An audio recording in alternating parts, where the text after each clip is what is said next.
A história que vou contar começa em uma floresta, em algum lugar na Tanzânia. É um lugar onde não há vida humana. É um mundo selvagem. Nestas árvores encontram-se os cólobos. São macacos do velho mundo. Ao alvorecer, ouvimos os cólobos machos rugir. Esse grito marca sua autoridade em um território. Os cólobos vivem em clã, cada um em uma parte da floresta. Essa regra de vida deve ser respeitada. No entanto, o cólobo não é um guerreiro. É um animal habitualmente pacato que protege a família. Quando se vive suspenso entre terra e céu, deve-se ver o mundo de modo diferente. Às vezes penso que eu poderia ter nascido cólobo em uma floresta da Tanzânia e tudo teria sido diferente. Mas, surpreendentemente, eu não nasci macaco, eu nasci homem. E a vida do cólobo mudou. Isso foi há muito tempo.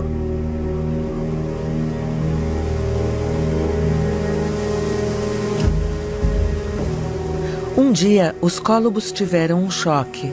A floresta deles desapareceu, substituída por uma plantação de chá.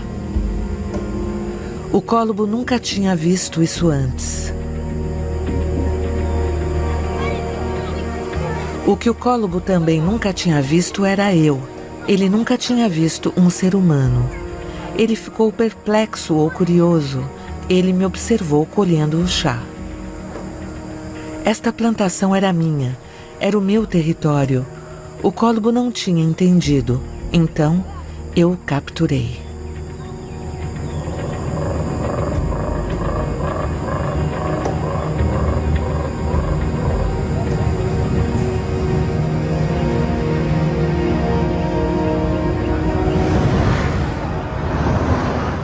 O cólobo foi parar em outro mundo bem longe da sua floresta. Ele conheceu a civilização.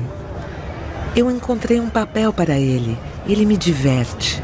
Eu não posso fazer mais nada com ele. Depois do leão ou do elefante, ele talvez se torne também um herói de documentário ou propaganda. Ele foi enxotado de suas terras, mas sua imagem está comigo.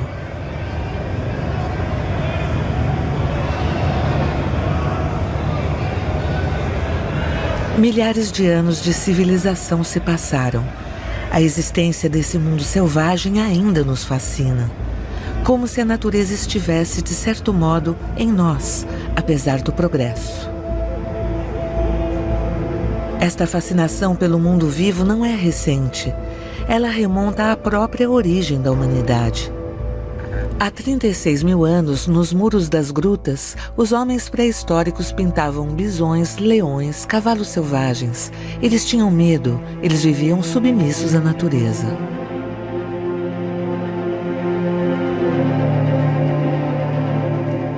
Hoje, os papéis se inverteram. O mundo selvagem está nas mãos dos homens. Com o avanço da civilização, a natureza recuou. Tolera-se a sua existência. Os animais selvagens tornaram-se refugiados na terra.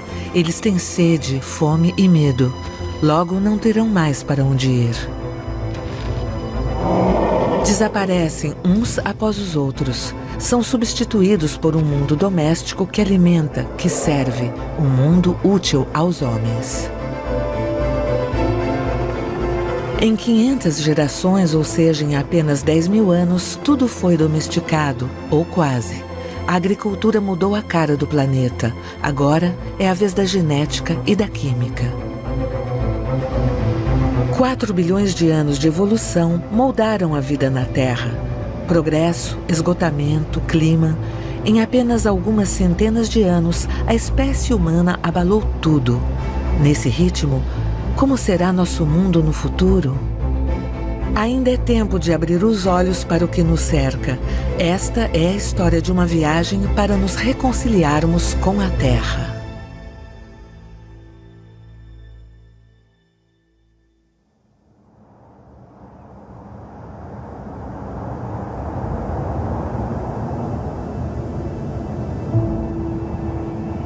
Esta viagem começa com um grande salto no tempo há mais de 2 bilhões de anos. A história se apagou, mas resta um santuário escondido no coração da floresta amazônica entre a Venezuela, o Brasil e a Guiana. É um tepui, um platô de arenito banhado por chuvas tropicais, uma das mais antigas massas rochosas da Terra. É o Monte Roraima.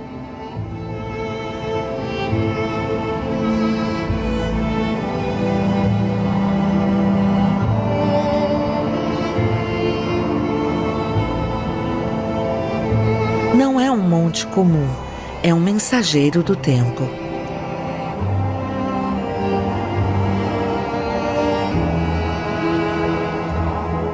A história da vida na Terra está protegida nesta fortaleza natural, protegida das misturas de espécies, da poluição e dos homens.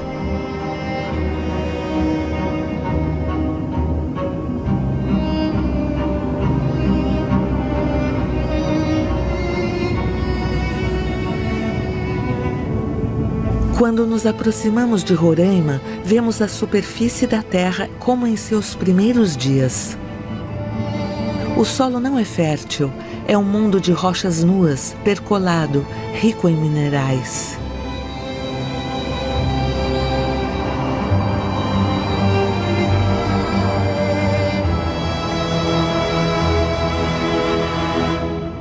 É difícil imaginar o desabrochar da vida em um mundo tão rude. É preciso se aproximar e observar com atenção para entender. Neste planalto, identificamos uma fina película de vida, muito antiga.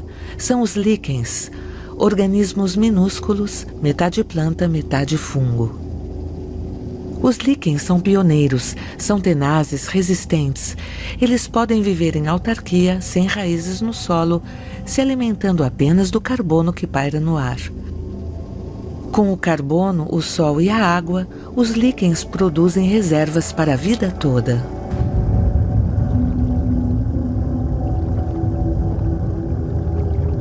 Dentro desses líquens existem bactérias. É a unidade básica do ser vivo, a origem de tudo. Elas são minúsculas. Ainda hoje, elas realizam todas as funções vitais, contêm todos os códigos genéticos do ser vivo. Elas habitam em todos os meios, coabitam em todos os corpos, inclusive no meu. Mas neste estágio da história, estas bactérias colonizam principalmente as algas verdes que há nos líquens. Estas algas são verdadeiras bolhas de energia. Elas transformam o carbono com a luz do sol. O incrível no líquen é o seguinte: as algas não utilizam essa energia. Elas a dão a um cogumelo, um fungo, que por sua vez vai alimentar a alga. Dessa união, em uma terra desolada, a vida vai explodir.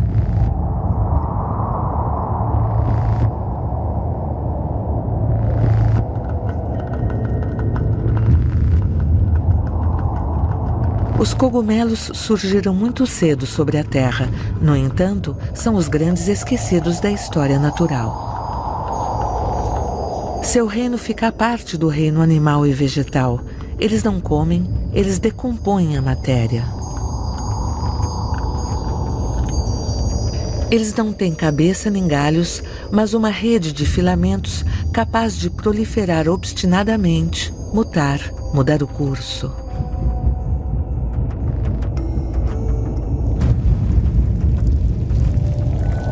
Chamam-se Cladosporium, Penicillium.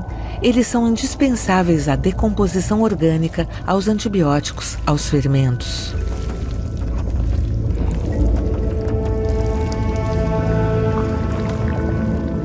Sua força é a resistência. Com suas reservas, eles resistem às secas, respiram qualquer tipo de gás, vivem quase em qualquer lugar, se agarram a qualquer coisa.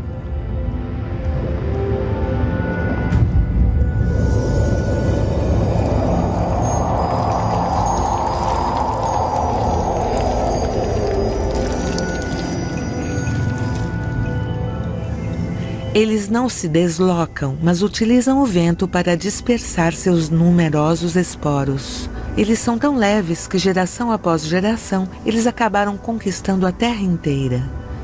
As bactérias, os cogumelos, as algas e os líquens formaram o solo da Terra, o humus, a terra vegetal fértil.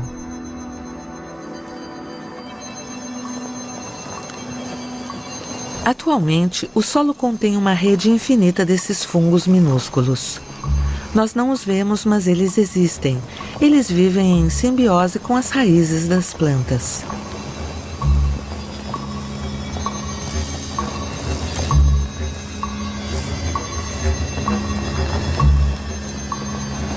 A solidariedade escondida sob a terra deu origem a um reino imenso, o reino vegetal.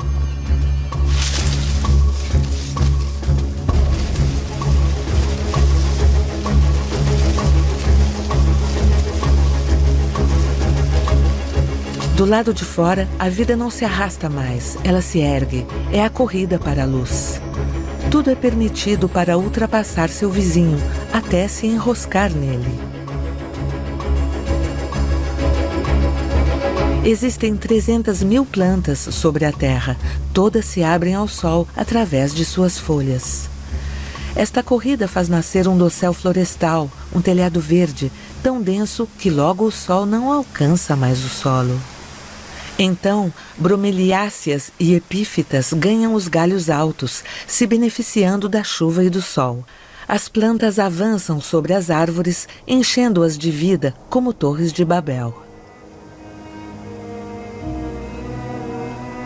Um quarto da diversidade mundial encontra-se nas florestas primárias. Na Amazônia, há 16.000 espécies diferentes de árvores.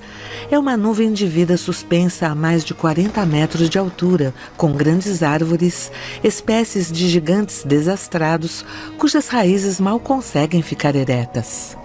A floresta primária é uma maravilha natural.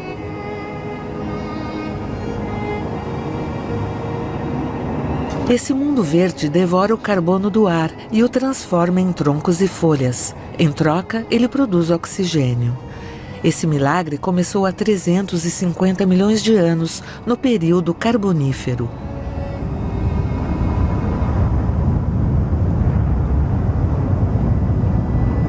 Através da fotossíntese, a vida influenciou o clima até criar um mundo à parte na galáxia do Sol. A Terra tornou-se um planeta vivo. No entanto, nada em suas origens permitia prever isso.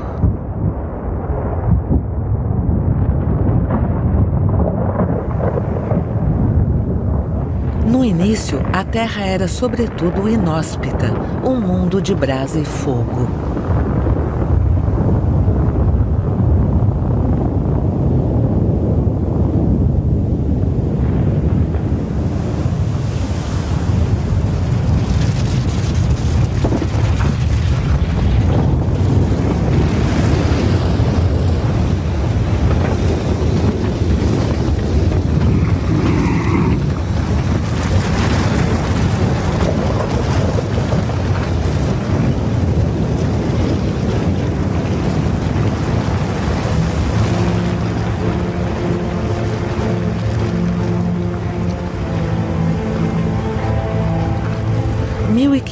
Vulcões ainda estão ativos atualmente, mas somente uma centena atinge o estágio de uma erupção, como a do Bardarbunga, na Islândia.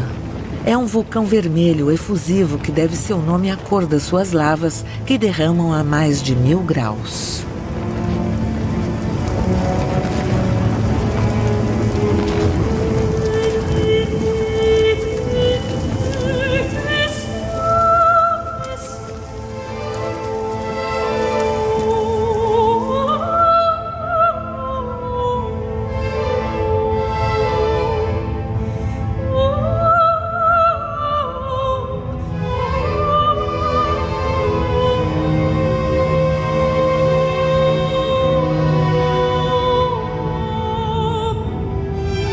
Os vulcões sempre sopram o calor e seus gases carbônicos ainda carregam a atmosfera terrestre.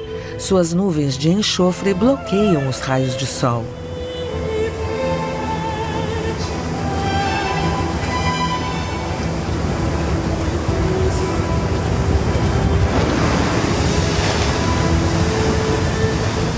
Ao longo dos períodos geológicos, a Terra sofreu terríveis extinções ligadas aos vulcões.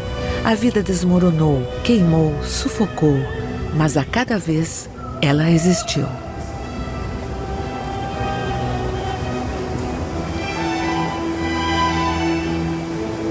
O segredo da vida na Terra é, na verdade, o oceano. Ele é o caldeirão, o fulcro de tudo.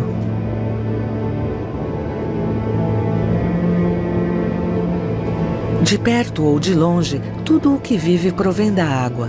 As algas geraram as plantas, os crustáceos, os insetos, e os peixes abriram o caminho aos vertebrados terrestres. Já o ancestral remoto dos homens devia parecer com uma destas iguanas marinhas. As últimas vivem em Galápagos. Esses tetrápodes são do grupo dos vertebrados aquáticos, os descendentes dos peixes. Tetrápodes significa 4 patas. Elas teriam servido para remar e um dia para andar.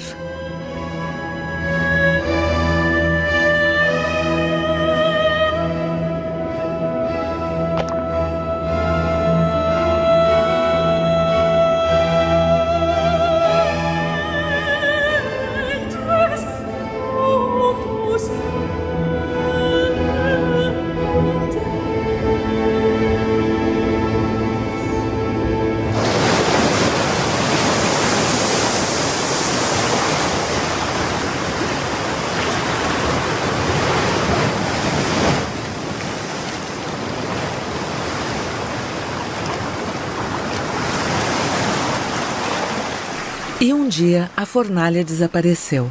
As chuvas não eram mais ácidas, o clima era temperado, a atmosfera plena de oxigênio. As iguanas de Galápagos aproveitam o calor do sol. Elas perpetuam o caminho dos animais marinhos que aprenderam a respirar fora da água. A cada geração, seus órgãos evoluíam. Alguns conservaram brânquias e pulmões ao mesmo tempo. Esta mutação anunciava a era seguinte, a conquista das terras.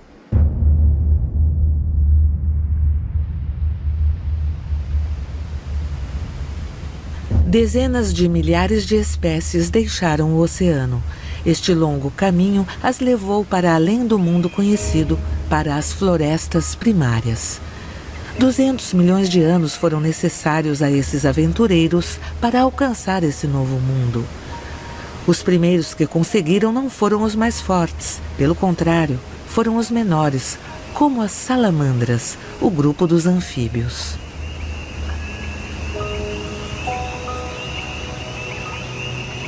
As rãs provêm desta família. Existem 5.500 espécies conhecidas no mundo. Em sua maioria, vivem em ninhos na floresta amazônica.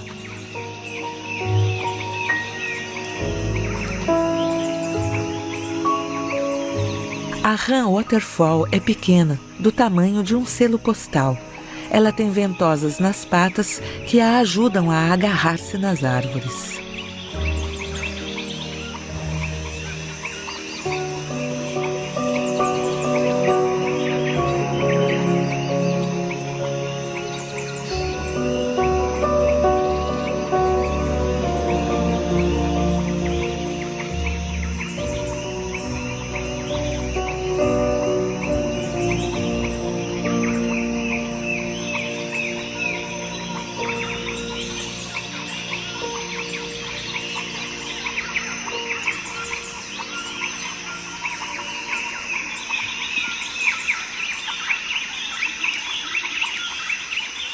As rãs são frágeis. A sua pele absorve tudo. Ela contém substâncias vitais, venenos e até anestésicos naturais. Elas são herdeiras extraordinárias da evolução das espécies.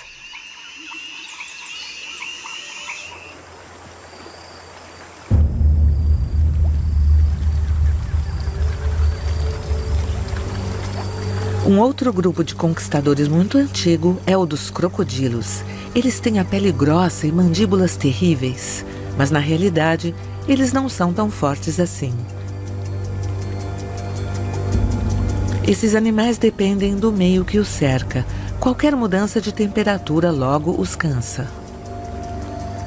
Essa moderação levou os crocodilos a viverem pacientemente.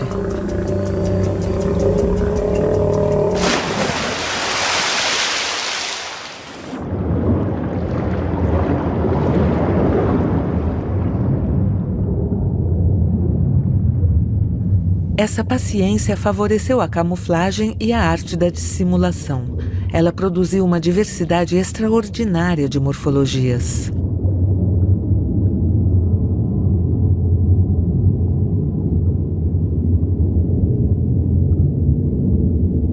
A tartaruga mata-mata vive nas zonas inundadas da Amazônia. Ela é capaz de prender a respiração por muitas horas e se disfarçar de folha.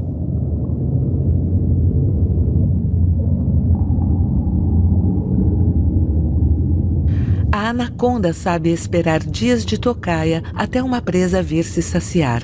Essa cobra imensa dos pântanos fica entre as árvores, pronta para afogar a presa. As cobras sempre fascinaram os seres humanos. Elas fazem parte da mitologia do mundo inteiro. Elas inspiraram os dragões.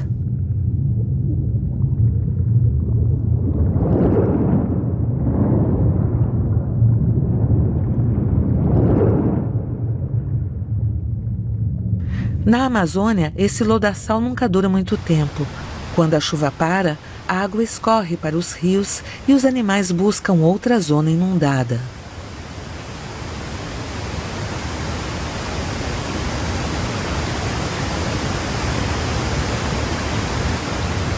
Dizem que a floresta atrai a água.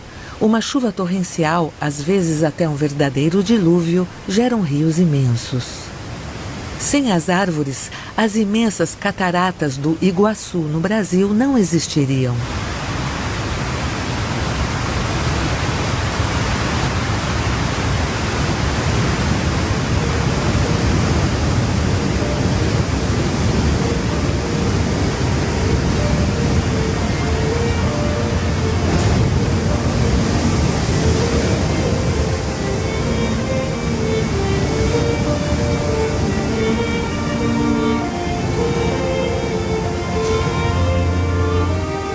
A água, assim como a vida, nunca para no meio do caminho.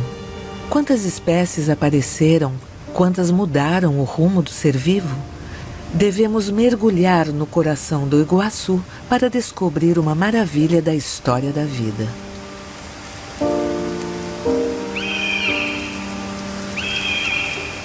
Há 200 milhões de anos, uma espécie tinha o mesmo ancestral da família dos crocodilos.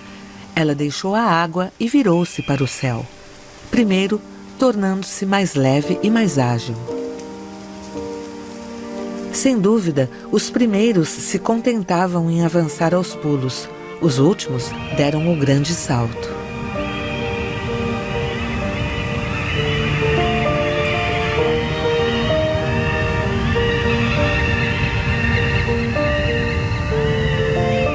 Esta é a história dos pássaros. Voar permitia que vivessem em um mundo novo, como os andorinhões velhos que fazem seu ninho no coração das cataratas do Iguaçu para se proteger dos predadores.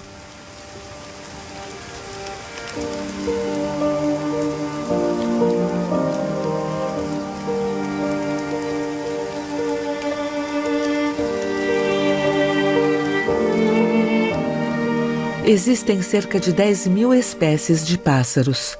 São os últimos dinossauros vivos do planeta.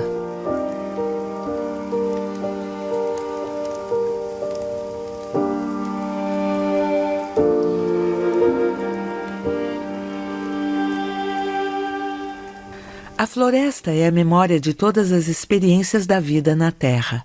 É um livro a céu aberto, onde se aprende a voar, rastejar ou nadar. Aprende-se também que, apesar das aparências, o solo das florestas primárias não é rico, mas muitas vezes pobre e ácido. Algumas plantas são, portanto, carnívoras, como a drósera.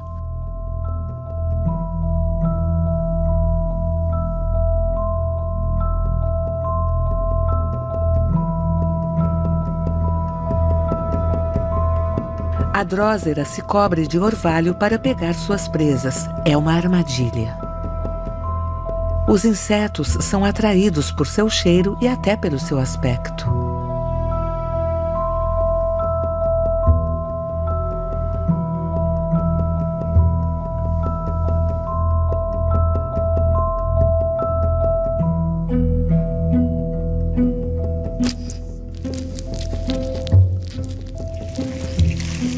A armadilha se fecha graças a pelos sensitivos que acionam um sinal. O animal, em seguida, é digerido nos sulcos.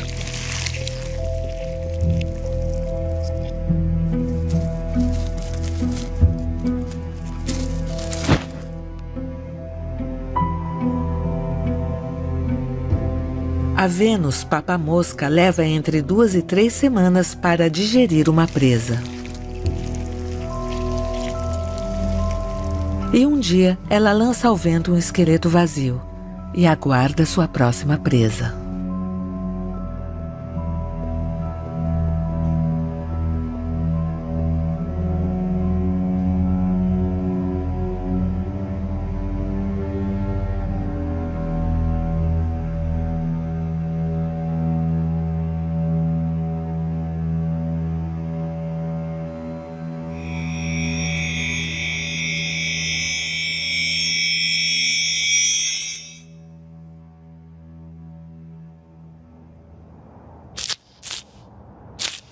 Mas para se reproduzir, as plantas precisavam de outra artimanha.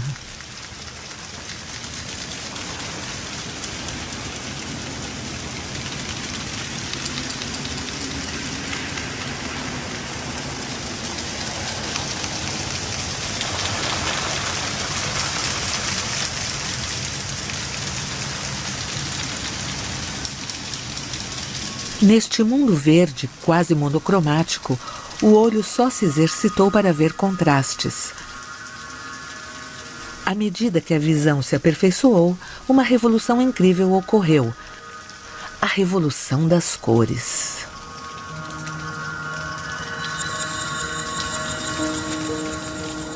As plantas precisavam entrar em contato umas com as outras para se reproduzirem, como quando se está enraizada. Certas plantas elaboraram uma estratégia inédita, a sedução. As plantas se enfeitaram com cores vivas, elas emitiram odores e sabores. Assim nasceu a flor.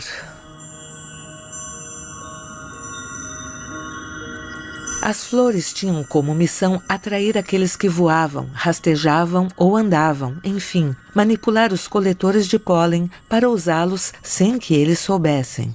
É a polinização. O inseto, ao coletar o pólen, o transfere da flor macho para a fêmea. E pronto, o ser vivo se beneficia mais uma vez da aliança entre as espécies. Mas mais do que a da borboleta, a mais linda história de amor entre uma planta e um animal é certamente a do beija-flor. Esse pássaro se alimenta exclusivamente do néctar das flores. Seu bico e sua língua são adaptados para vasculhar as pétalas. Existem mais de 300 espécies de beija-flores, cada uma adaptada a uma forma de flor.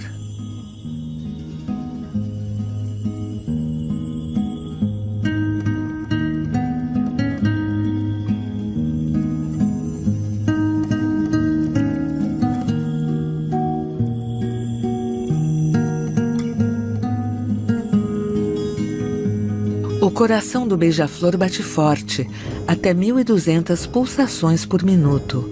Tudo vem do néctar da flor, tão rico em energia que lhes permite performances únicas. Esse pássaro é o campeão do movimento, mas não se engane, é a flor que comanda.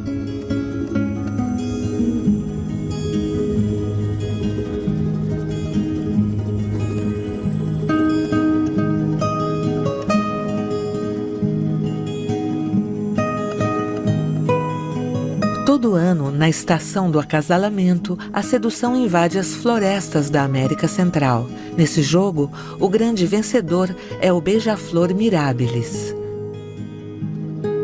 Essa espécie é muito rara, ela só vive em zona de montanha tropical. Os machos adultos têm plumas em forma de espátulas e as usam numa dança espetacularmente ágil. A floresta torna-se então palco para um verdadeiro balé de plumas. Uma vez terminada a estação nupcial, o casal deverá ensinar a seus filhotes o famoso código de cores, a chave que permite a eles se alimentar, e o ciclo recomeçará.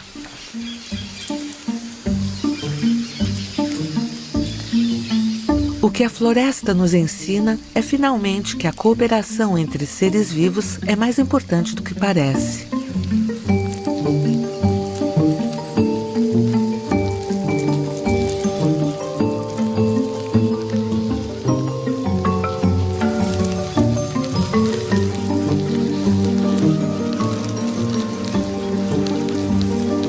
As formigas cortadeiras da Amazônia são artrópodes. Elas têm uma particularidade.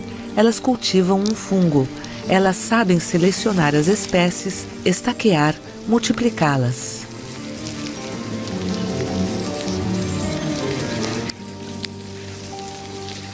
Elas se alimentam desse fungo, o que lhes permite ter o ano todo uma reserva, mesmo quando a estação é desfavorável.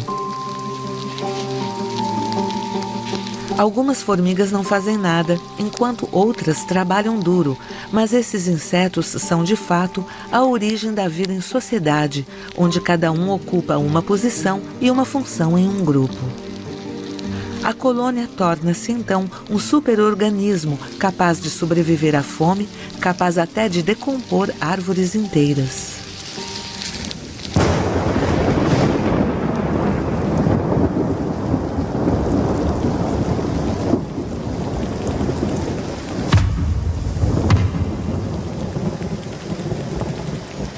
O surgimento dessas sociedades de animais foi um momento decisivo. Ele marcou o fim de uma era de solidão em que cada um devia sobreviver, resistir, se agarrar à vida sozinho. Foi há 200 milhões de anos. É neste instante que começa a saga dos mamíferos.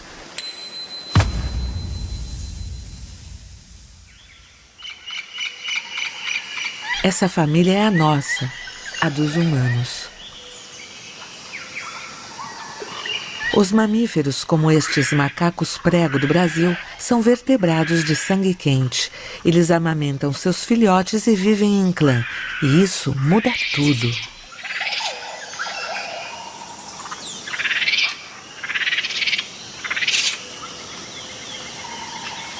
A vida em família oferece muitas perspectivas inesperadas, ajuda mútua e brincadeiras. É hora de um grande salto na evolução. O grupo favorece a cultura e a transmissão. A engenhosidade e a curiosidade levam à invenção das primeiras ferramentas.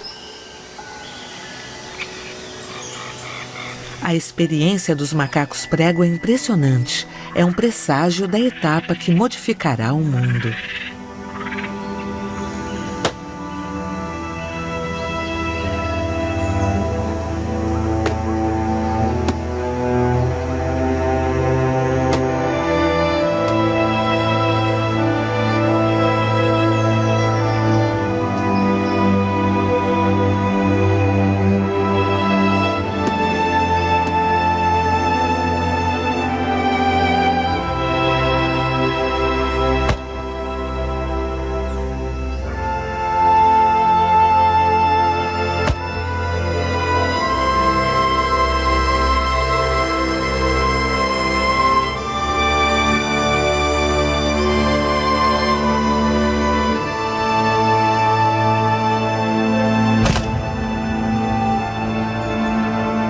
Logo chegará a era do homem. Ele precisará de 2 milhões de anos para se erguer, se organizar. Como o macaco prego, ele também usará a pedra, as ferramentas. Uma nova aventura na Terra se inicia. Deve-se fechar o grande livro da selva e mergulhar no escuro.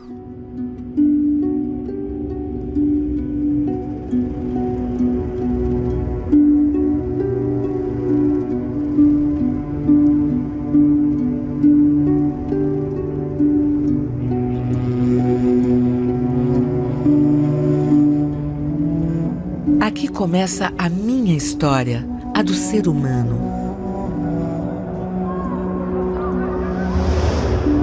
De todas as famílias de hominídeos, só resta uma, a dos Homo sapiens, dos homens sábios que legaram suas pinturas à posteridade.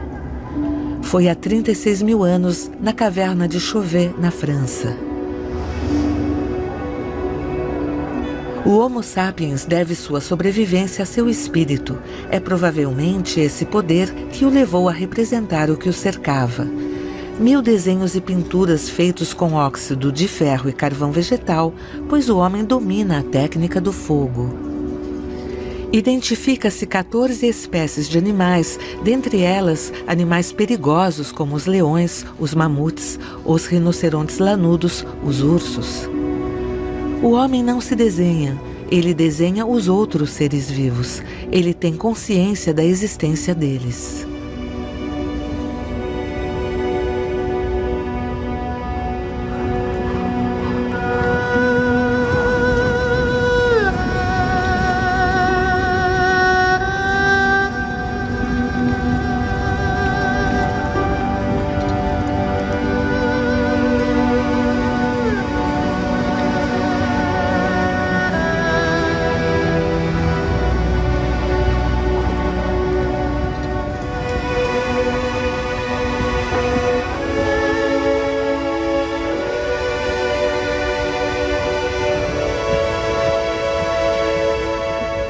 O Homo sapiens certamente se fez muitas perguntas sem respostas.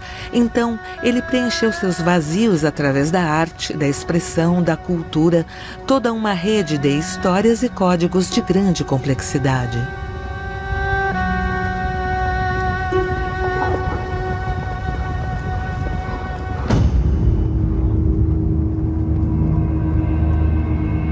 Mais tarde, graças a essa consciência, o homem imaginará a domesticação, a agricultura e a criação. Mas por ora, ele deve ainda sua sobrevivência à carne animal.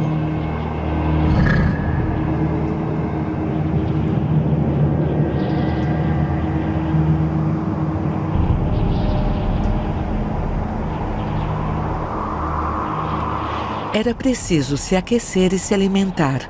O homem precisava de peles para se vestir. Era preciso matar animais bem maiores. E restava um mistério insolúvel, a morte. Essa passagem torturava as mentes dos primeiros homens.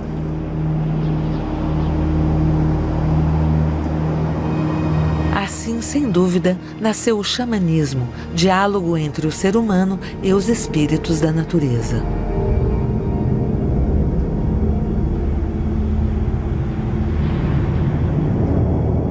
É um acordo com nossa consciência.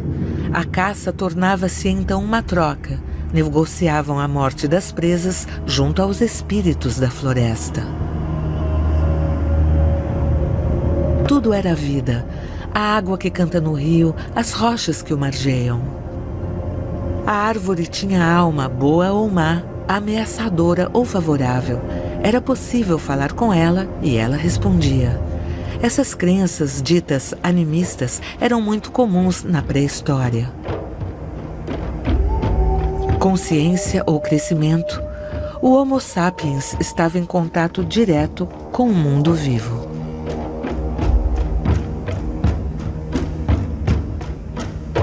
Muito cedo, o homem cooperou com animais para caçar, em particular com o lobo cinzento.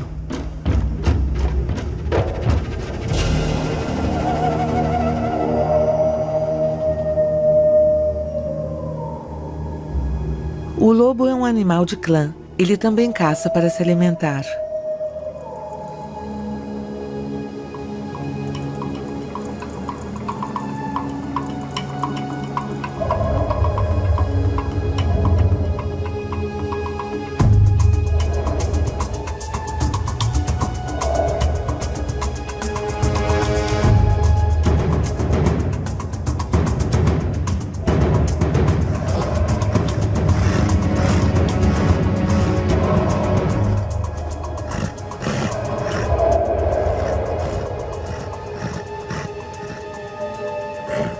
Foi preciso se domesticar mutuamente, aprender a se respeitar.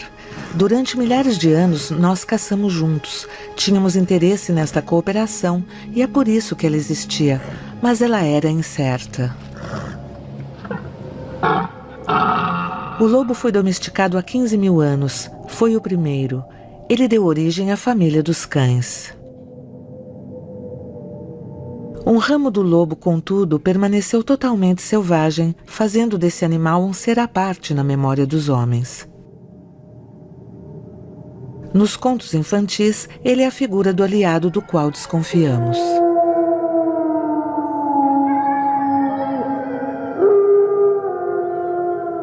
E o lobo selvagem tornou-se um inimigo.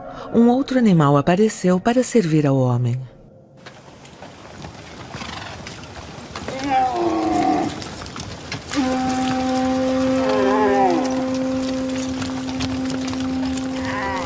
Dizem que a vaca entrou na minha vida ao entrar em minha lavoura. Foi o começo da domesticação. Domesticar significava alimentar, proteger e controlar a reprodução desses animais. Foi difícil, mas foi um sucesso.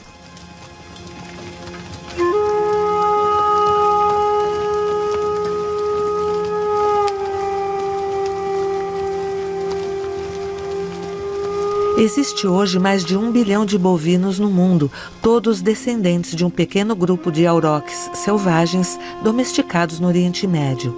Isso foi há 10 mil anos. As relações entre o homem e o mundo vivo foram perturbadas.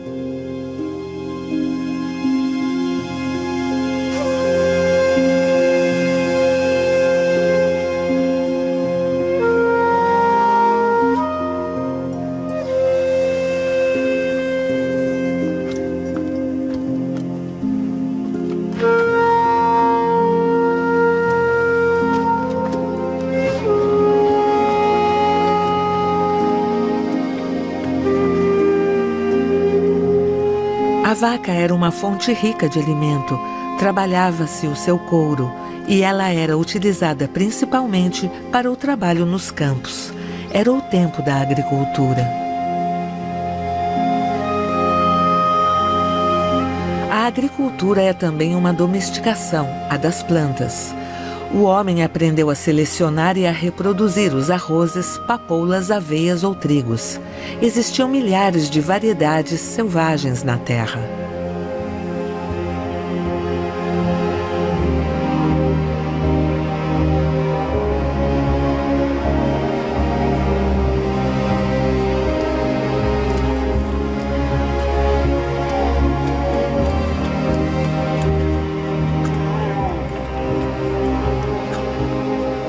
Apesar do progresso técnico, os animais ainda existem. Eles são a força daqueles que têm pouco. Há hoje 1 bilhão e 350 milhões de camponeses no mundo.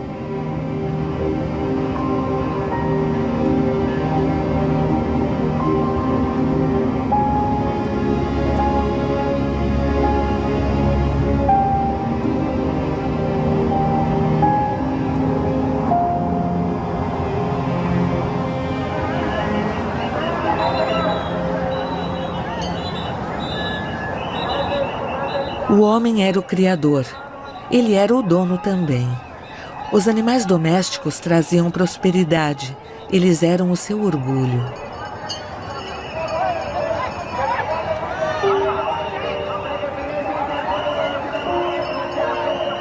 Eles foram projetados no coração das crenças humanas, pois o homem devia oferecer às suas divindades o que ele tinha de mais precioso. Os animais tornaram-se oferendas.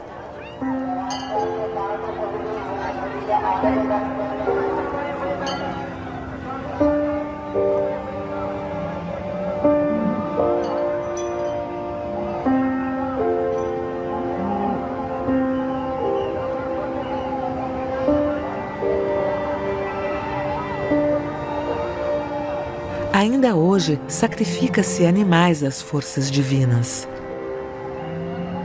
Vários milhões de indianos e nepaleses viajam para o vilarejo de Gadimai, na planície baixa do Nepal. Eles vêm fazer um desejo à deusa hindu do poder, a deusa Gadimai.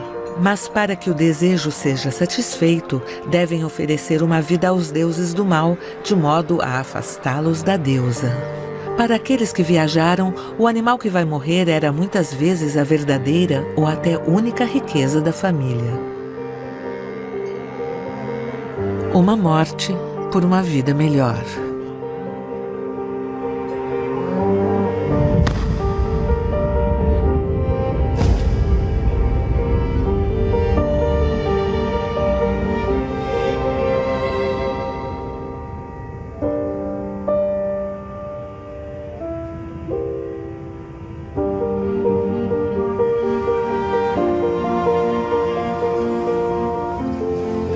$200.000 animais, búfalos, mas também cabras, foram sacrificados no Festival de Gadimai em 2014.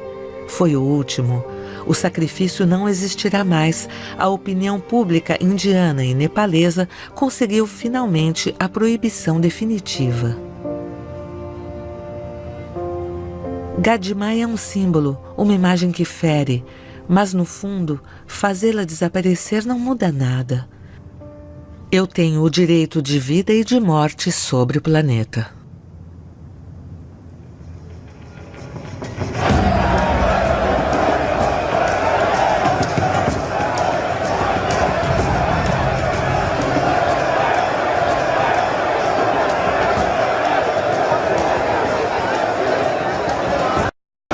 A humanidade é capaz de sacrificar a vida, mas também de celebrá-la. Com a primavera, chega a época das festas que imprimem ritmo aos períodos de escassez e abundância.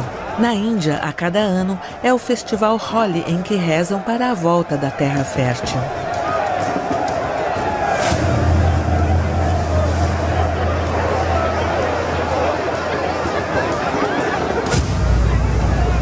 No estado de Uttar Pradesh, o Holi está inclusive ligado a Krishna, divindade suprema para os hinduístas. Ricos ou pobres, homens, mulheres, as castas se misturam em noites de lua cheia primaveril para 2 dias de danças e folia. Comemoram o amor da vida. Cada cor tem um significado preciso. O verde para a harmonia, o laranja para o otimismo, o azul para a vitalidade e o vermelho para a alegria e o amor.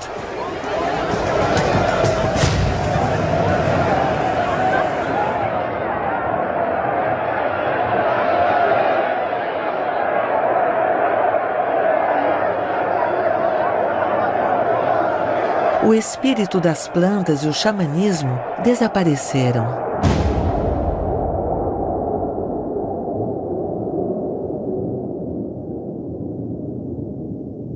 Os deuses mudaram de rosto, mas não de crença. A primavera ainda é um milagre do planeta Terra.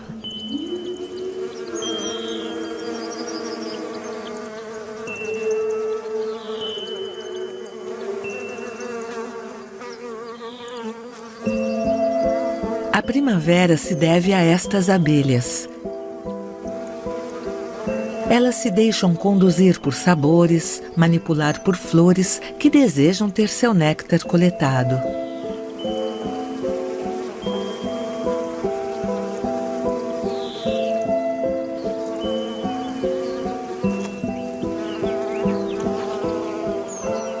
Em uma colônia, as batedoras percorrem o terreno e, quando encontram as flores certas, espalham a novidade para as outras. Se uma delas descreve um círculo, isso significa que a flor está próxima do ninho. Se a abelha avançar zumbindo, ela indica a direção em relação ao sol de um bosque mais distante. As operárias vêm então apalpar a exploradora em busca de odores para avaliar o interesse dessa descoberta. E começa assim um balé entre elas. É um voto para decidir se a colônia vai sair para buscar néctar.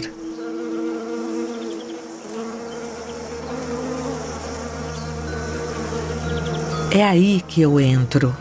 Eu forneço flores para as abelhas, milhões de flores. Em troca, elas polinizam as árvores frutíferas como aqui, as amendoeiras da Califórnia.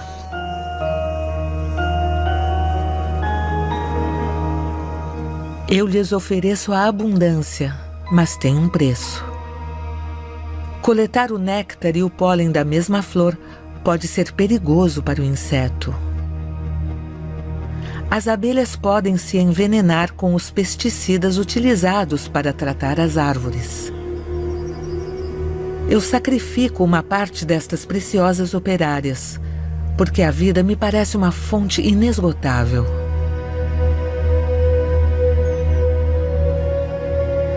A cada ano, mais de 50 mil colmeias são importadas de todos os Estados Unidos por caminhão. Isso representa cerca de 10 bilhões de abelhas. Elas ficam algumas semanas até polinizarem as árvores. 4 amêndoas em cada 5 vendidas no mundo são oriundas do estado da Califórnia. Essa obra-prima da agricultura racional rende 15 bilhões de dólares por ano.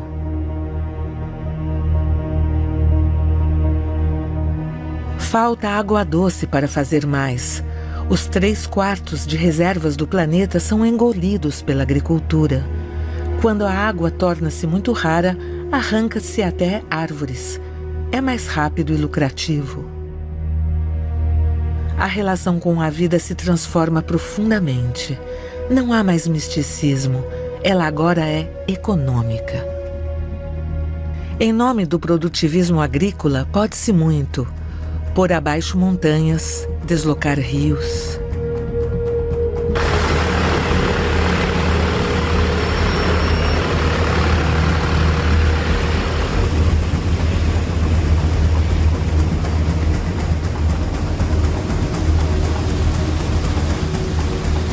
Ninguém queria queimar a floresta, mas ninguém queria ter fome também. As florestas primárias praticamente desapareceram. 1/3 da superfície mundial foi adaptado para a agricultura.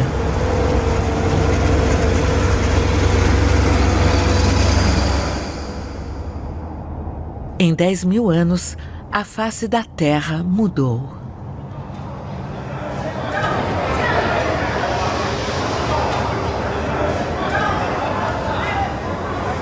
Todos os dias, 400 mil humanos nascem e 160 mil morrem. São 240 mil a mais para alimentar na Terra, a cada dia. A população mundial ultrapassou os 7 bilhões de indivíduos. A economia corre atrás de um crescimento eterno.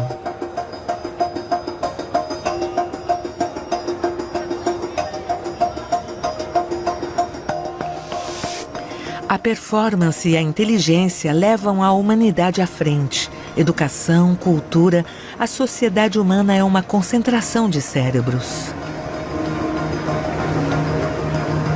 Mas, ao mesmo tempo, um abismo vertiginoso se abre entre o homem e o mundo vivo. As cidades dos homens são sempre maiores, sempre mais fantásticas. Elas estão no centro de uma imensa rede para a qual tudo converge. Esse progresso muda também o regime alimentar. Para as sociedades ricas, o arroz, o trigo não bastam mais. A demanda de carne explode.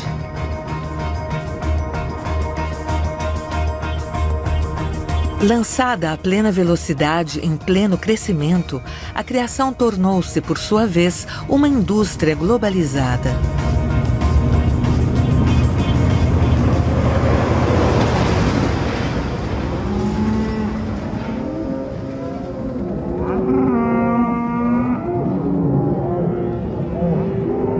Os 3 maiores exportadores são a Índia, o Brasil e a Austrália. Neste imenso país, lugar não falta. As fazendas atingem 1 milhão de hectares de superfície. Os cowboys utilizam helicóptero para empurrar as vacas.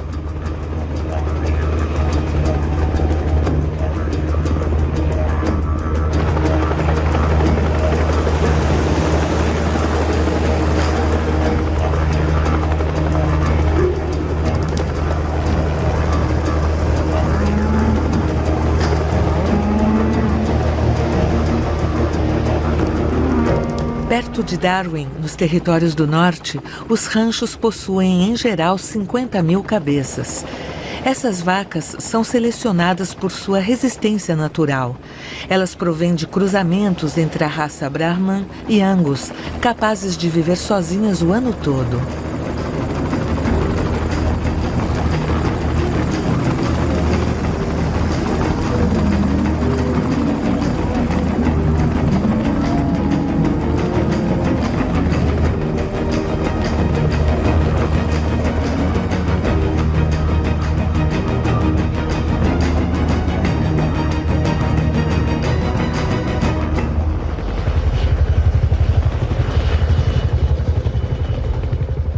Por toda parte, cercas de arame farpado conduzem os animais até os ranchos. Uma vez por ano, esses imensos rebanhos são reunidos, marcados e vistoriados antes de serem exportados para os mercados da Ásia e Europa.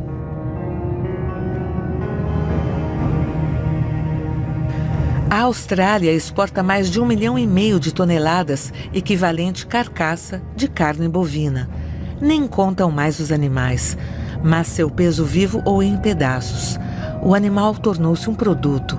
A vaca é um produto.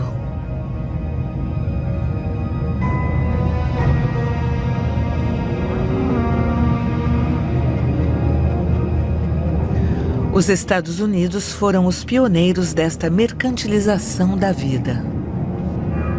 Desta vez, dada a obrigação do lucro, não é mais uma questão de vida em liberdade ou criação familiar.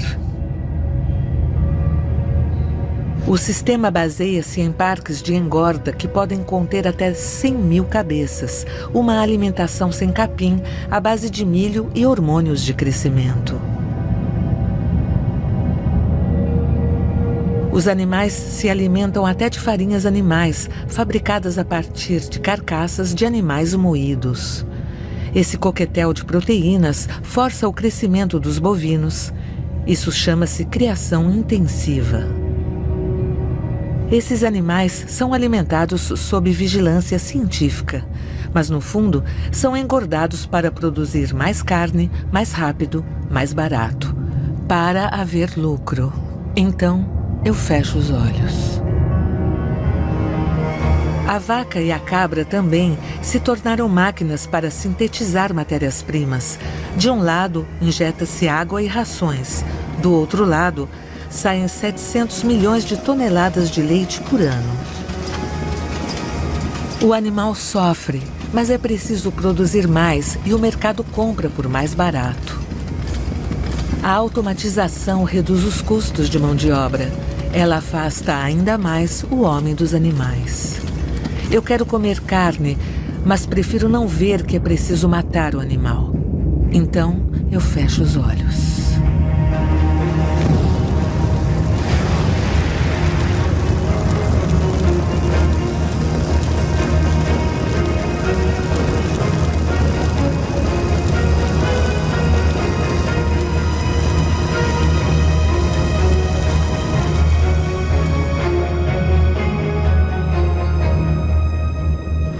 Cada ano, o homem mata e corta 60 bilhões de animais, 60 bilhões de vidas, cerca de 10 vezes a população humana, em um ano apenas.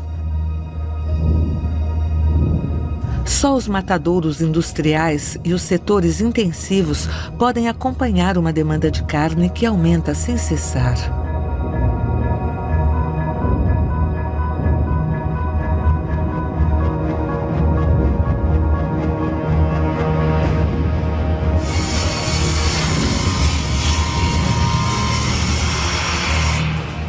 O trabalho da morte é otimizado, é um açougue monumental.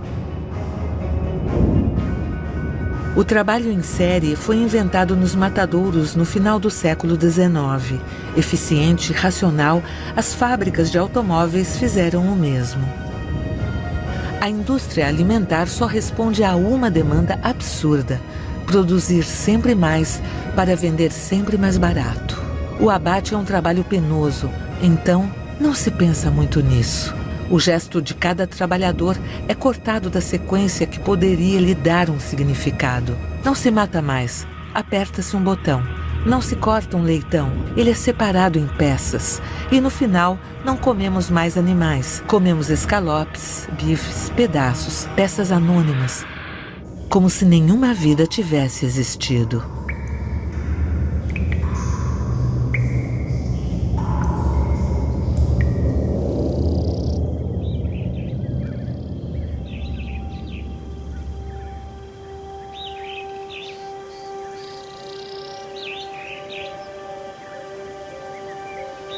Dez mil anos. Isso representa apenas 500 gerações de homens. 10 mil anos bastaram para que a floresta desaparecesse e a savana retrocedesse. As espécies selvagens foram rechaçadas para as regiões mais remotas do globo. Em certos casos, os conflitos entre animais e humanos se multiplicaram. Foi preciso criar reservas naturais. O Botsuana abriga um dos maiores parques do mundo, o delta do rio Cubango. É um território onde os homens são mais raros que os animais. A vida é diferente ali.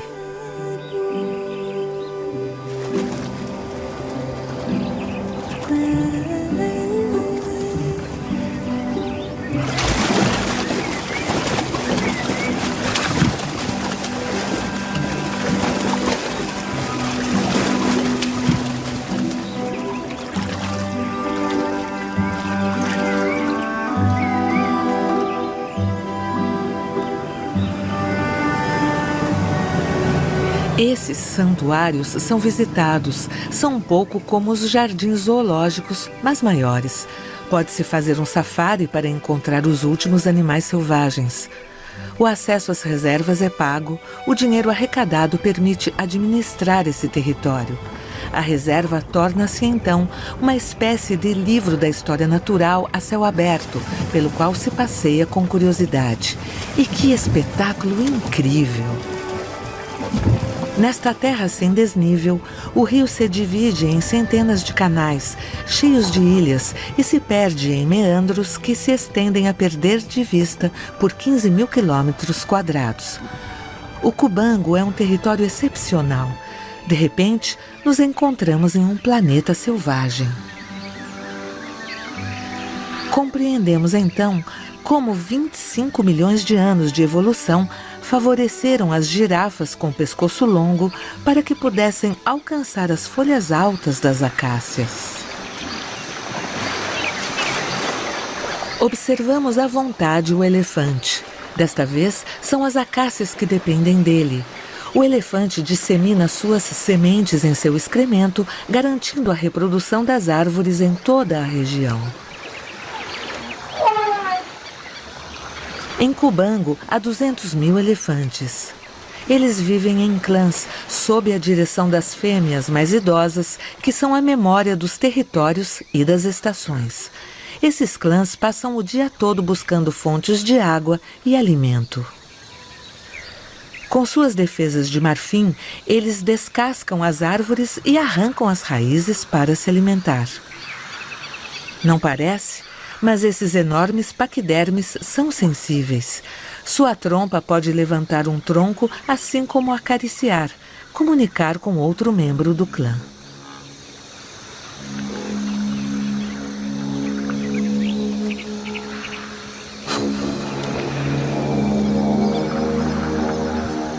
Observar esses animais selvagens é cativante, mas essas distrações são seres vivos. Sacralizar a natureza não resolve muita coisa. É uma medida de precaução para não precipitar o fim de um mundo que ainda me fascina.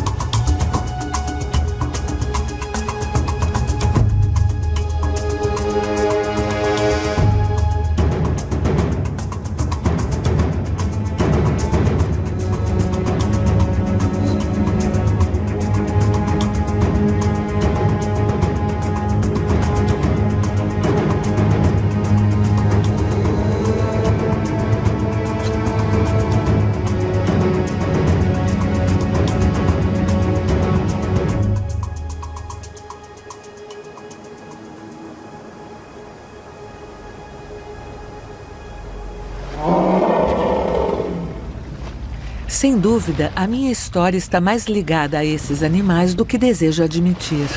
Ela desperta uma memória, um fio invisível que liga minha existência a todos os outros seres vivos. Eu sei disso, mas sei também que falta-me espaço.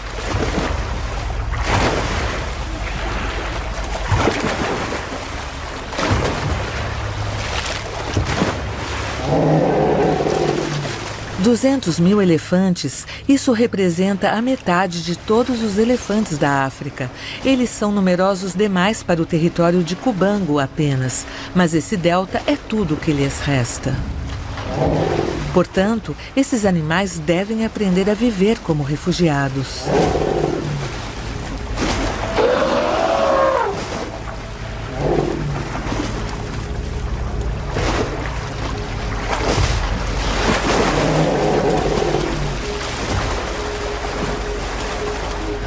O Botsuana proibiu a caça, mas os elefantes têm a liberdade de migrar para os países vizinhos. A Namíbia vende licenças para matar. Essas licenças são legais e destinadas a regular as populações. Enquanto o excedente é avaliado, os números sempre variam. O que não muda é o princípio. Eu acabei sacrificando elefantes para proteger os últimos dentre eles. E no dia em que o hipopótamo ou o elefante renderem menos que a terra que eles ocupam, o que acontecerá?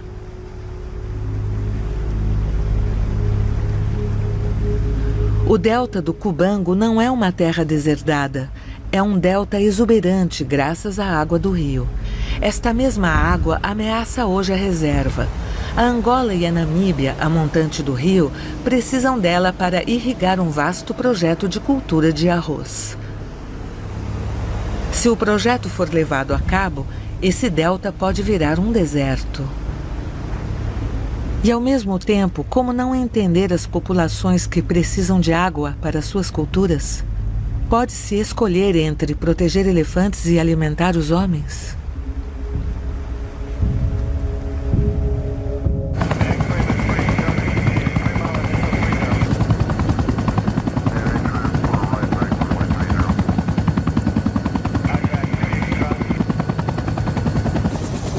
À medida que o tempo se esgota, tentamos preservar os últimos animais dessa espécie.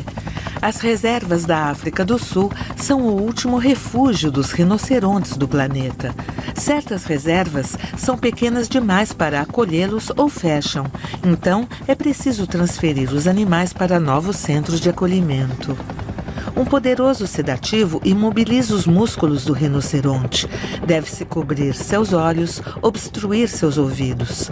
Esse gigante poderia morrer de um ataque cardíaco se desse conta que ele vai voar.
Essas transferências são raras. Acontecem graças a especialistas, veterinários, cientistas que dedicam sua vida a essa natureza selvagem. Eu me prometi ter êxito, mas meus esforços são irrisórios. Eu luto contra o que eu mesmo criei. Com uma mão eu salvo, com a outra eu massacro. O elefante é dizimado por suas defesas, o rinoceronte por seu chifre. Esses grandes animais veteranos da história da vida são alvos fáceis para caçadores clandestinos, equipados com armas automáticas, veículos off-road e rádios. Restam apenas 20.000 rinocerontes no mundo, a maioria está na África. A espécie é protegida. Pensávamos que estava salva.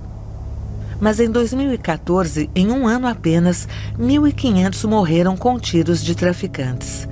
Reduzido a pó, o chifre de rinoceronte serve em medicamentos tradicionais na Ásia. A demanda é tanta que os preços disparam. Por 50.000 euros o quilo, o chifre de rinoceronte é agora mais caro que o ouro. Quanto menos elefantes houver, mais caro será o marfim. Quanto mais eu mato, mais eu ganho. Eu especulo sobre a raridade da vida. A caça esportiva rende 200 milhões de dólares por ano na África. Ela é organizada em nome da regulação das espécies, mas no fundo mata-se por esporte, pela triste glória dos troféus. Enquanto não se reconhece que o animal selvagem está em perigo, ele pode ser morto e seus restos exibidos. Em Denver, um depósito federal conserva os animais apreendidos no território dos Estados Unidos. Milhares de bibelôs, roupas, acessórios, medicamentos arrancados de um mundo vivo. É um inventário triste que relata a posse, a crueldade, a dominação. 30.000 anos depois de chover, Denver é uma nova gruta, mas desta vez seus muros retratam uma grande loucura. A minha.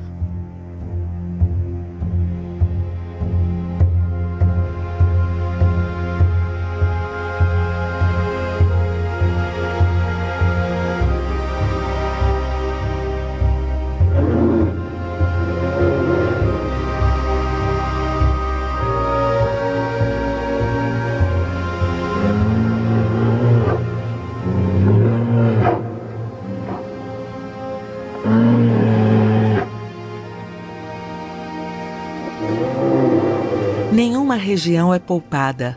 Até no norte, na região ártica, a vida está por um fio. É o reino do urso branco, o maior carnívoro terrestre. Esse animal lendário é hoje protegido por leis. Ele é até um símbolo. Ele revelou ao mundo que a banquisa estava derretendo, portanto, que o clima estava mudando. Mas no final, leis e símbolos não mudam muita coisa quando se é urso.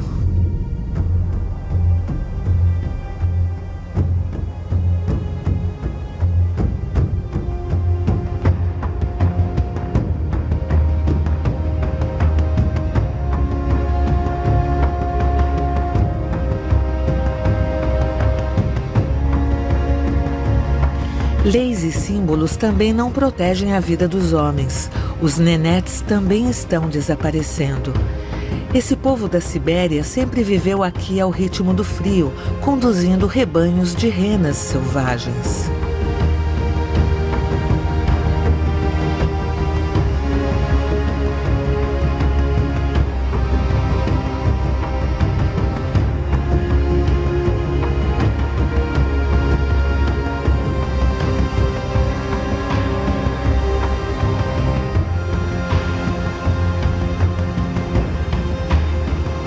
A natureza é para eles como uma linguagem. Cada detalhe conta, cada orientação das árvores, mudança de líquens, de neve. Cada ano, eles migram para o norte no verão e para o sul no inverno, percorrendo a península de Yamal, a terra de seus ancestrais.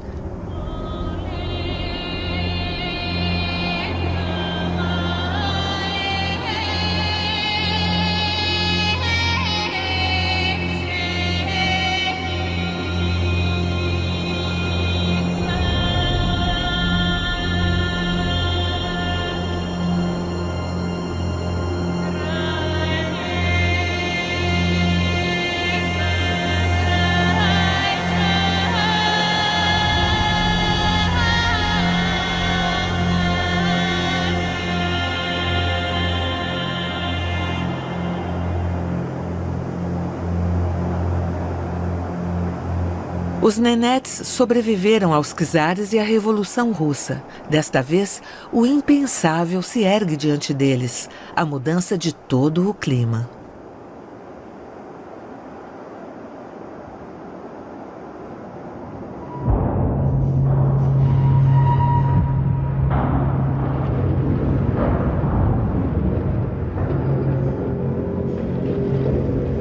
Os Nenetes veem seu reino derreter ano após ano, e o pior é a civilização industrial que os alcança.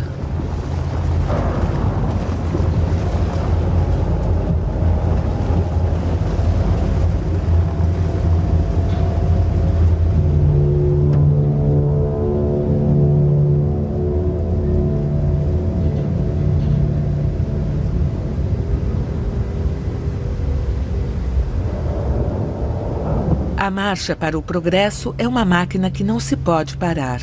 Ela é como os quebra-gelos nucleares que percorrem o Ártico. Independente das condições, a Rússia, campeã da indústria pesada, abre o caminho para seus navios mercantes. Não é preciso mais saber interpretar o vento e o gelo, pode-se ir à Sibéria com qualquer tempo. O objetivo é chegar ao porto de Dudinka para carregar níquel.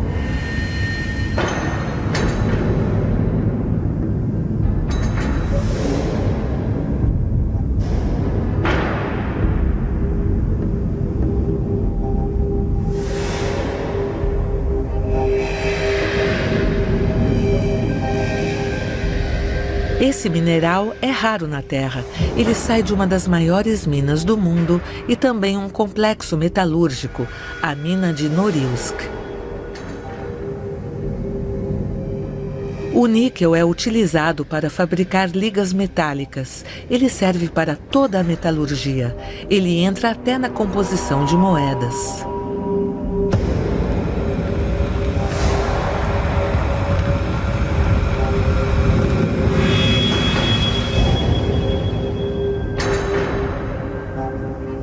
O local fica para além do círculo polar.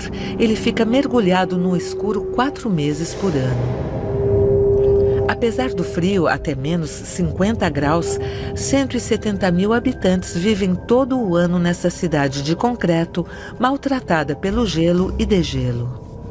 Viver aqui é uma proeza, mas vive-se de verdade, joga-se hóquei no gelo, dança-se. No auge do inverno, é preciso ficar enclausurado.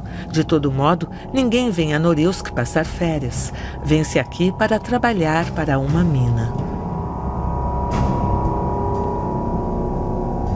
Norilsk é apenas uma peça de uma imensa engrenagem.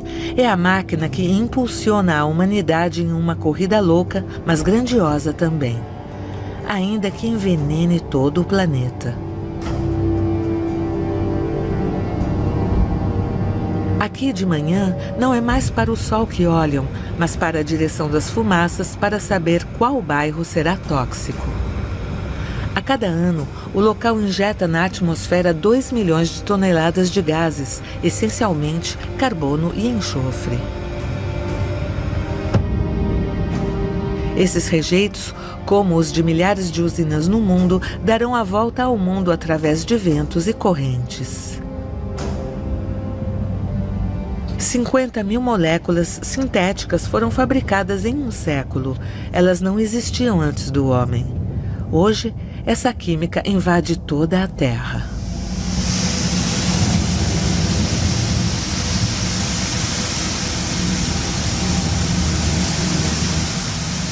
O que este homem respira, protegido apenas por seu pano? Por quem ele sacrifica a própria vida? Ter consciência do perigo não impede que continuem. 90% da superfície agrícola está cheia de pesticidas. Injetam milhões de toneladas de fertilizantes químicos no solo. Essa química intensa mata a cada ano 200 mil pessoas entre os operários que a produzem e os agricultores que a utilizam.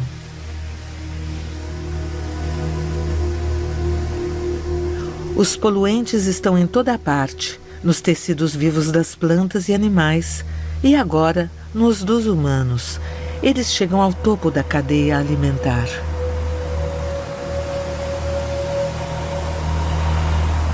Agora, um europeu em cada 2 tem no seu sangue moléculas sintéticas provenientes dos herbicidas. Mais de 1/3 da superfície cultivada do planeta foi degradado e as terras tiveram de ser abandonadas.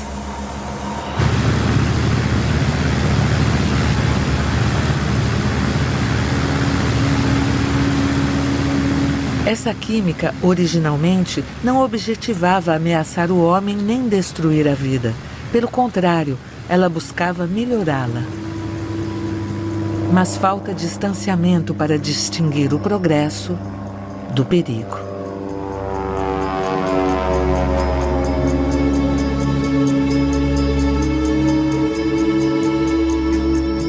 Depois da química, as esperanças se baseiam na genética. O sonho está aí, ao nosso alcance. Fazer crescer plantas por toda parte, talvez até extinguir a fome no mundo, graças aos organismos geneticamente modificados. Com os OGMs, não domesticamos mais as espécies, entramos em suas funções vitais para modificá-las. O algodão foi então corrigido para poder difundir seu próprio inseticida. O milho para resistir à borboleta que o devora, a soja para suportar doses mais elevadas de herbicidas. Poderíamos quase nos perguntar por que essas plantas não eram capazes de fazer isso naturalmente. As culturas de OGM se espalharam como um rastro de pólvora. Agora, elas são legais em 29 países. Há dúvida quanto ao perigo causado à saúde. No entanto, o mundo inteiro come OGM sem saber. Os OGMs servem de comida à criação intensiva. O boi agora é um produto da soja ou um produto derivado do milho. Os OGMs não solucionaram o problema da fome no mundo. As sementes são patenteadas, não reprodutíveis. Elas só servem uma vez, depois devem ser compradas de novo. Eu me pergunto onde terminará este avanço forçado que eu imponho ao ser vivo, em nome do lucro apenas.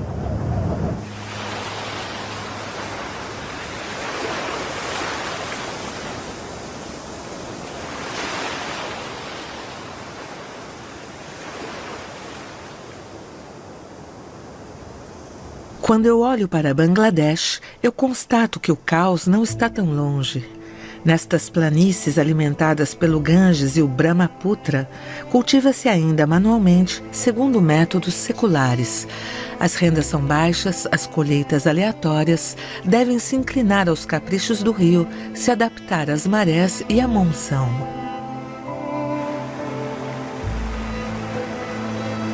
A terra se desloca segundo as correntes. Os seixos e rochedos são raros.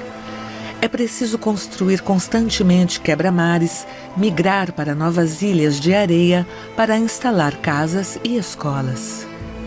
Vive-se com pouco, da pesca e agricultura de subsistência. Tudo vem do rio.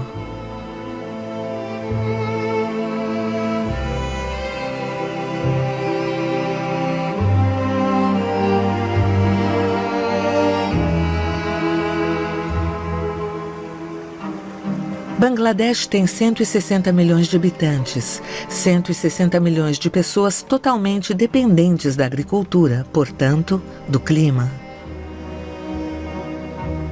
Não nos damos conta ainda, mas uma mudança climática fará tudo desaparecer. As terras baixas serão rapidamente cobertas pelo oceano, os lençóis freáticos poluídos e toda a vida humana expulsa dessas terras.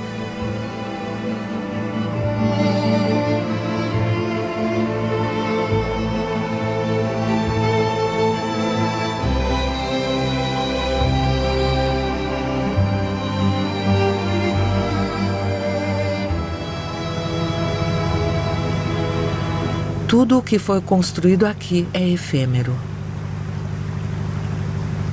Dhaka, a capital do país, tem uma das maiores densidades do mundo, mais de 40 mil habitantes por quilômetro quadrado. Construída rente à água, ela está ameaçada, exposta a qualquer mudança climática. As terras agrícolas de Bangladesh diminuem, corroídas pela erosão e salgadas pelo oceano. Como por toda parte, os camponeses que não têm mais terra partem para a cidade em busca de trabalho em uma oficina ou usina têxtil que fornecem para o mundo inteiro. Bangladesh foi também capturado pelas engrenagens do planeta, que se tornou industrial e que provoca esse distúrbio climático. Essa potência industrial não se vê em Dhaka, mas no sul do país, nas praias de Chittagong, em um dos maiores estaleiros de demolição de navios do mundo. Chittagong é um assombro. É como o fracasso da globalização. Estes cargueiros, estes navios-tanques navegaram sob as bandeiras de todas as nações. Eles serviram ao comércio internacional. Tornaram-se inúteis, parecem abandonados.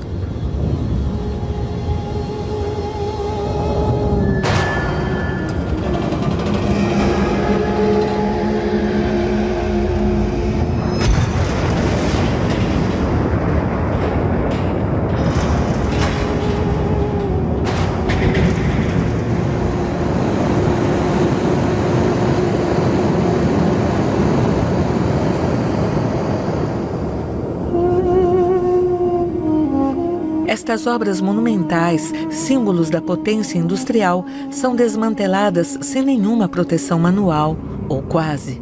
Milhares de toneladas de aço que devem desaparecer pelo menor custo possível, antes que o clima leve estas praias e seus habitantes.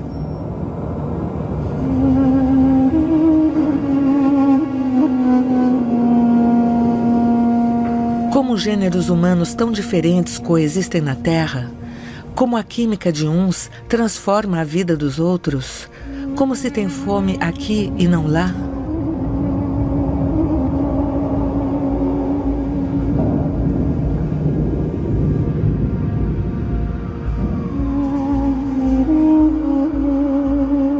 $10.000 quilômetros separam Chittagong de Manhattan, mas sem dúvida um cargueiro encalhado lá foi fretado aqui por um escritório de armadores. Sem dúvida também, um outro escritório compra cereais que vêm de Bangladesh para vendê-los a um outro país. Ou um outro, madeira, algodão, forragem. Estas plantas vivas são bens comuns negociados entre os andares dos escritórios, bens comuns que vendemos em milhões de toneladas.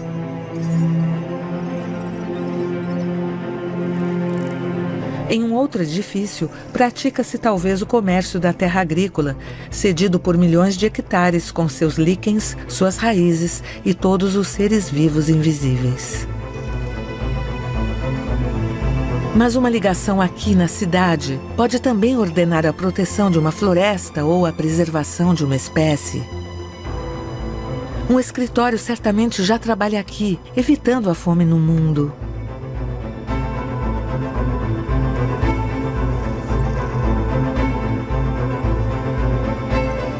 Prever, organizar, faz parte também das sociedades humanas. Do entendimento entre pessoas pode surgir soluções para o futuro. Mas não há tempo, não podemos mais demorar.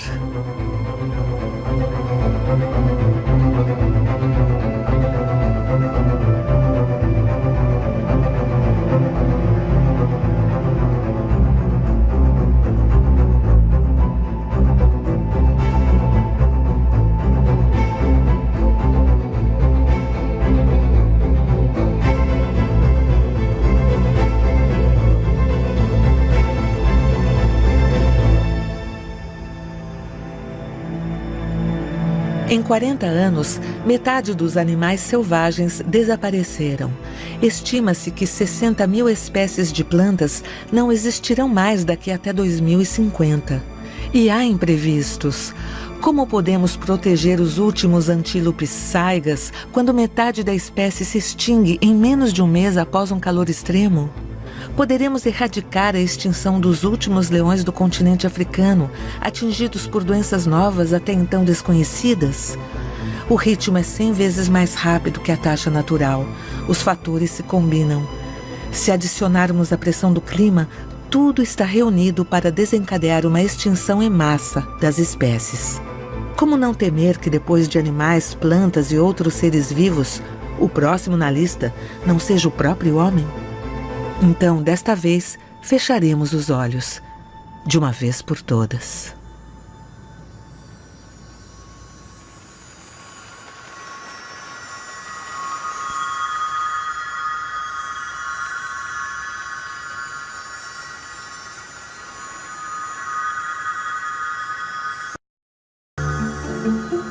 Às vezes, os estorninhos se reúnem em imensos grupos e voam em formação. É como a vida na Terra, uma obra-prima da criação, de beleza e harmonia.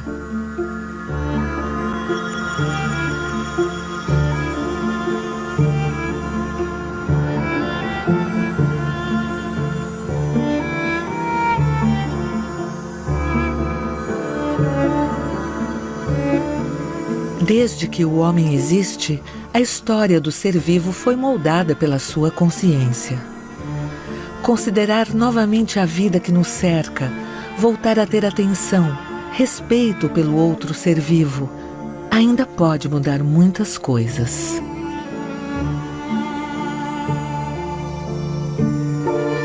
Agora eu me lembro, selvagem não significa bárbaro.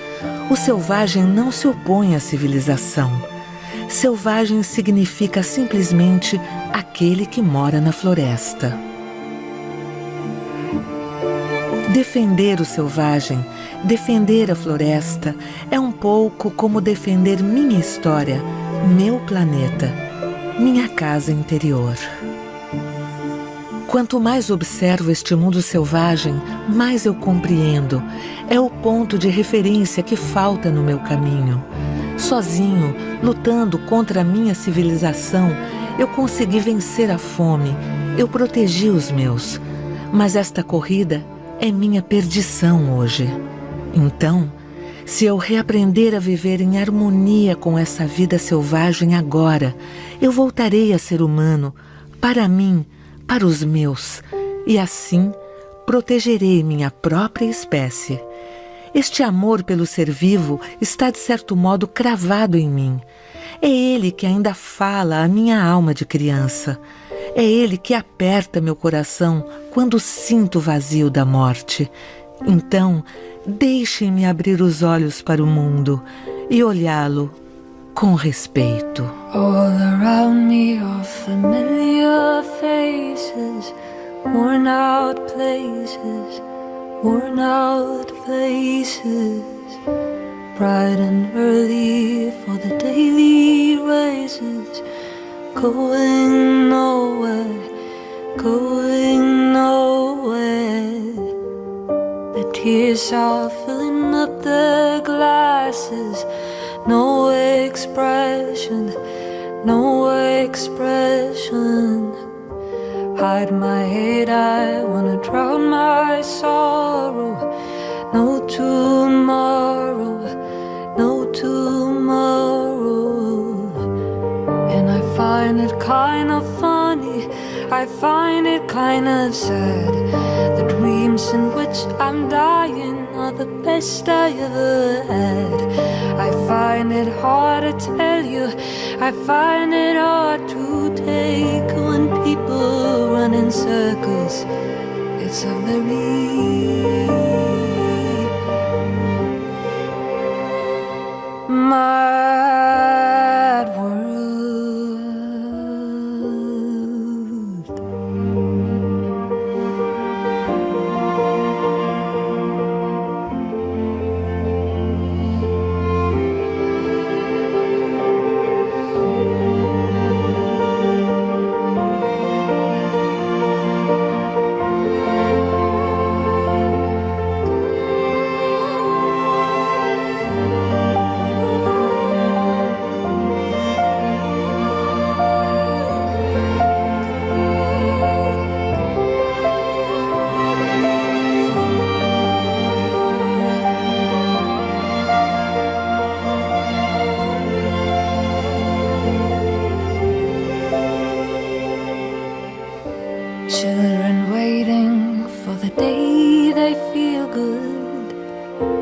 happy birthday, happy birthday.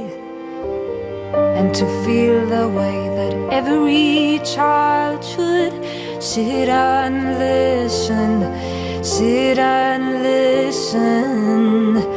Went to school and I was very nervous. No one knew me, no one knew me. Hello teacher, tell me what is my lesson. And she looked right through me, looked right through me. And I find it kind of funny, I find it kind of sad. The dreams in which I'm dying are the best I ever had. I find it hard to tell you, I find it hard to take. When people run in circles, it's a very